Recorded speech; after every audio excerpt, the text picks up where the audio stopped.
Hola, en este video vamos a ver el test bench para la descripción del latch D que vimos en el video anterior. Vamos a usar el package Standard Logic 1164. La entidad del test bench, como vimos, es vacía.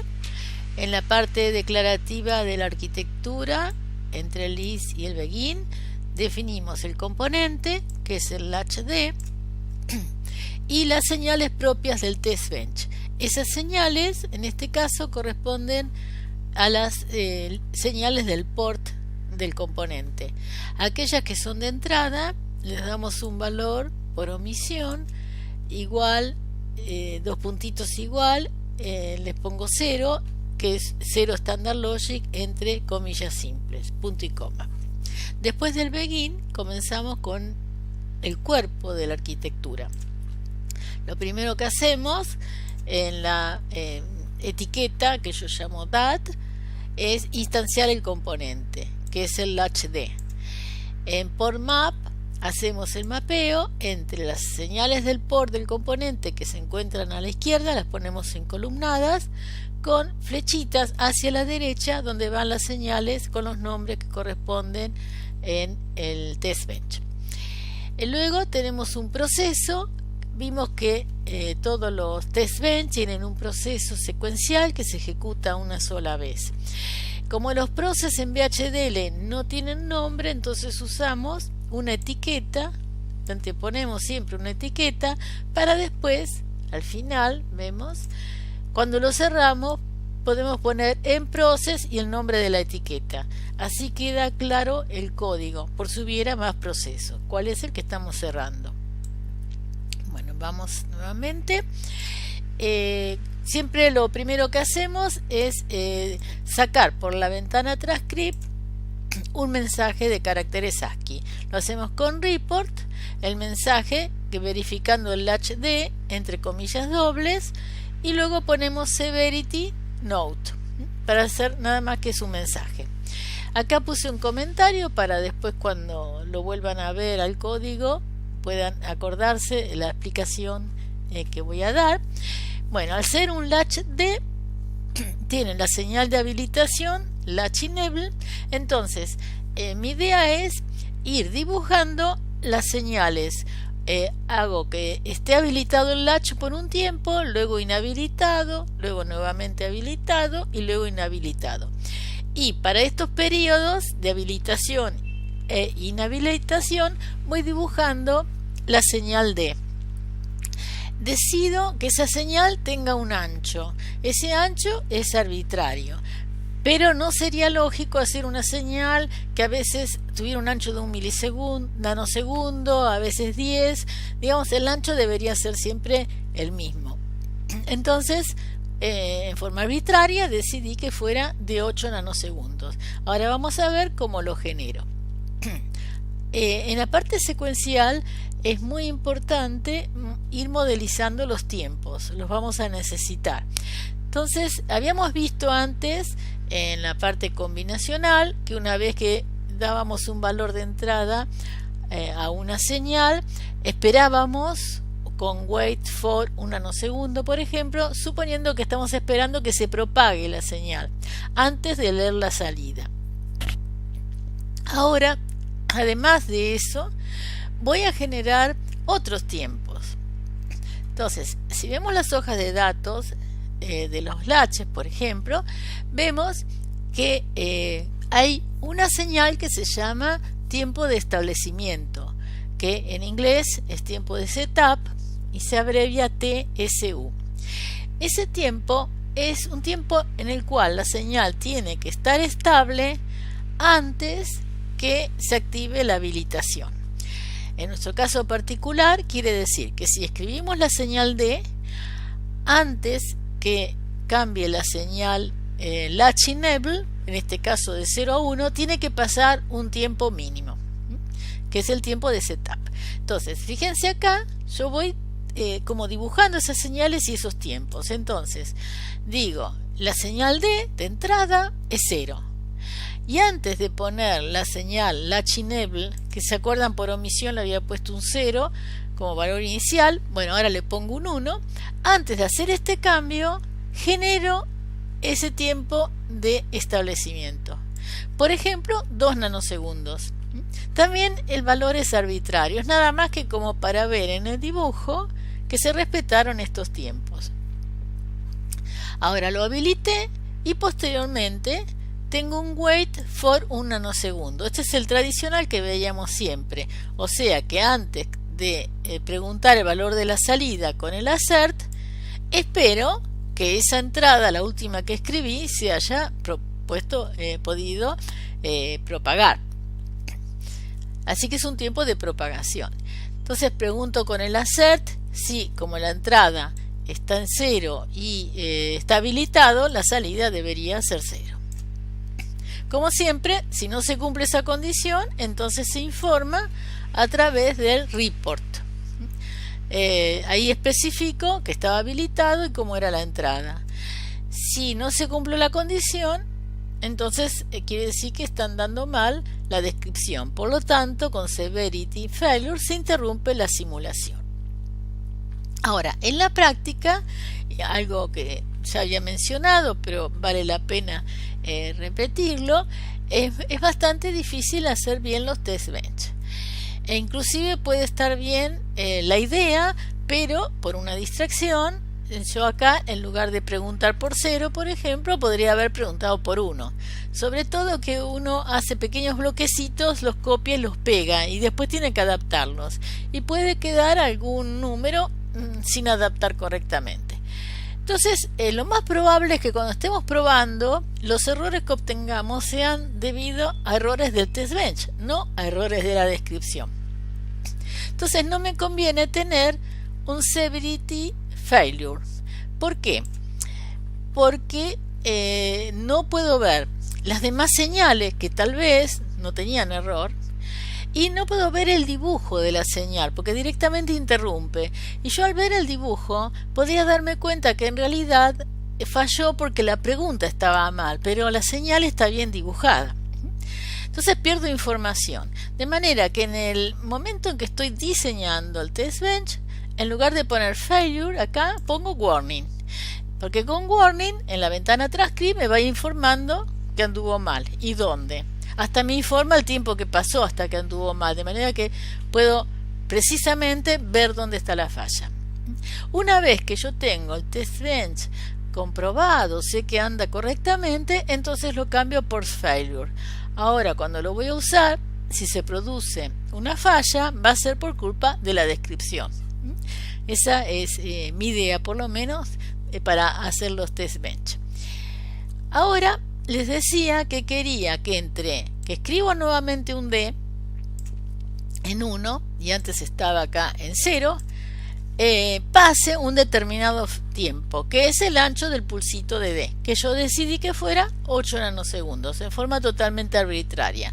Entonces cuento los tiempos que transcurrieron entre uno y otro. Entonces acá tengo un wait de 2 nanosegundos, otro de 1, ya tengo 3 nanosegundos. Como quiero 8, agrego esta sentencia wait for 5 nanosegundos, de manera que con los 3 que ya tenía tengo 8. Para ver las señales me gusta que el ancho del pulsito de D sea algo mayor que los anchos de los tiempos de establecimiento o tiempo de propagación o tiempo de hold. Es un gusto también personal. Cambio entonces D, espero que se propague esta señal y fíjense que acá ya no tuve que usar el wait for 2 nanosegundos, que era el tiempo de establecimiento. ¿Por qué? Porque no estoy cambiando la habilitación. Yo lo habilité en el caso anterior y ahora voy a cambiar solamente la entrada. Voy a dejar siempre habilitado y voy cambiando la señal D, nada más. Entonces, cuando tengo que escribir una nueva D, el tiempo que transcurre entre esta D de 1 nanosegundo cuando ya estaba habilitado y esta otra D, que en este caso, 1 nanosegundo no, sino de 1, esta otra D también en 1 es distinto del que habíamos visto antes. Tengo 1 nanosegundo del tiempo de propagación nada más, de manera que para generar el pulsito de 8 hago un wait for 7 nanosegundos. Bueno, y así entonces estos bloquecitos, este bloquecito por ejemplo, con D en 1, lo copio varias veces y hago también bloquecitos con D en 0 y los voy copiando de manera de tener un 1 y un 0 alternado, después 2 unos, en algún momento 2 ceros, distintas posibilidades para tener distintos dibujos de la señal de entrada. Luego que estoy conforme con la cantidad de casos que probé, entonces pruebo inhabilitarlo. Entonces voy a cambiar LE. Escribo un D en 1 en este caso. Ahora sí espero el tiempo de establecimiento para poder cambiar la señal de habilitación. Consideré que la habilitación, si se cambia por 0, de 0 a 1, de 1 a 0, el tiempo de establecimiento es el mismo. A veces no es el mismo, hay que ver las hojas de datos, pero yo estoy haciendo algo arbitrario, así que considero que es el mismo. Espero que se propague esa señal, o sea, a partir de que cambie esta entrada, se propague y veo la salida. En este caso, la salida tiene que ser 1. Porque así estaba del caso anterior. Bueno, entonces ahora vamos a cambiar de a 0 para generar el pulsito entonces de 8 nanosegundos. En este caso vuelvo a wait for 5 nanosegundos, que son los dos que tenía del tiempo de establecimiento más 1 del tiempo de propagación, eran 3, más 5 genero los 8. Ahora la entrada es 0, pero está inhabilitado, de manera que la salida, fíjense, espero que sea 1, que era en el estado en que estaba antes de pasar a inhabilitado. Y así pruebo varios casos, pero teniendo en cuenta que siempre la salida tendría que ser 1. Nuevamente lo habilito y vuelvo a probar varios casos. Y nuevamente lo inhabilito y pruebo varios casos, de manera de tener una señal dibujada que contemple muchas situaciones. Esto es porque son muy pocas señales y estoy pensando en una forma didáctica de poderlas mostrar. En realidad, tratándose de este latch D, y usando solamente la ventana transcript donde va a decir si falló o no falló, no necesitaba dibujar las señales y tener tantos casos contemplados. Con poquitos ya podía ver si andaba la inhabilitación y la habilitación. Así que no necesitan hacerlo así de largo.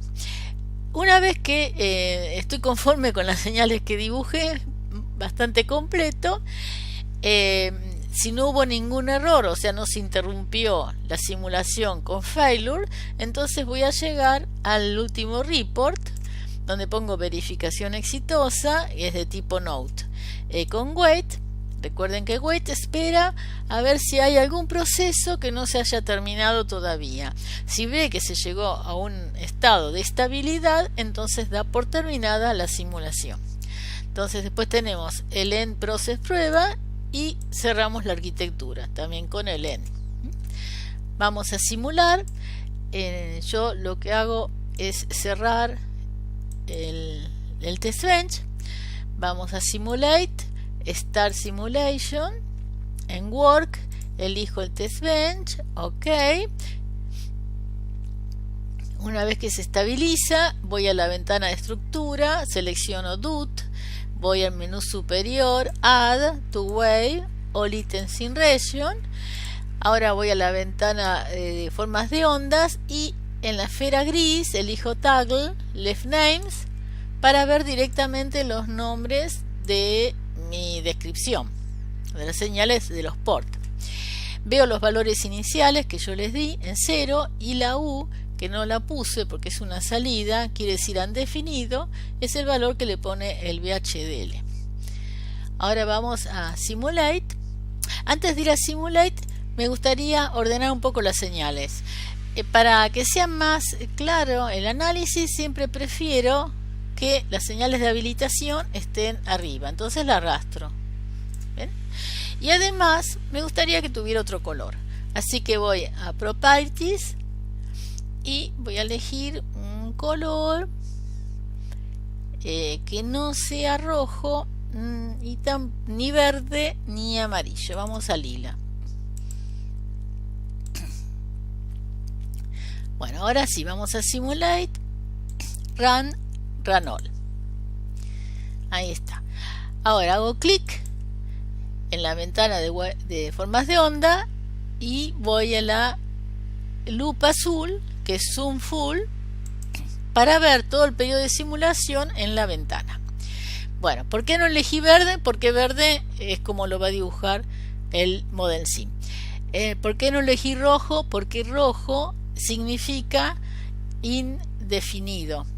Es el color que le puso a la salida antes que las entradas tuvieran un valor, se propagaran y pudieran cambiar la salida por un valor determinado. O sea que no es ni 0 ni 1. Fíjense que está a una altura intermedia entre el 0 y el 1. Bueno, le di el color azul porque después en el video por ahí el azul no se ve muy bien. Y tampoco amarillo porque es el color que tienen el cursor. Bueno, en este caso me conviene tener dos cursores. Acá abajo ven que hay un insert cursor, que es un signo más sobre una esfera verde. Entonces, con los dos cursores lo que hago es poner uno en cada límite de cambio de la señal del H-Enable. Ahí me quedo encerrado entre los dos cursores, el H-Enable siempre en 1. Entonces veo fácilmente que la salida Q es exactamente igual a la entrada D. O sea que está funcionando correctamente. Bueno, además la forma profesional de verlo, les había dicho que en realidad es mirar la ventana Transcript y dice verificación exitosa. O sea que sabemos que sin mirar las señales podemos saber que no hubo ningún failure, ¿no? Si no se hubiera interrumpido y no hubiera llegado a esta nota. Y aparte nos dice que el tiempo son 162 nanosegundos. Podríamos haber sumado todos los tiempos que le pusimos y ver si da esa cantidad.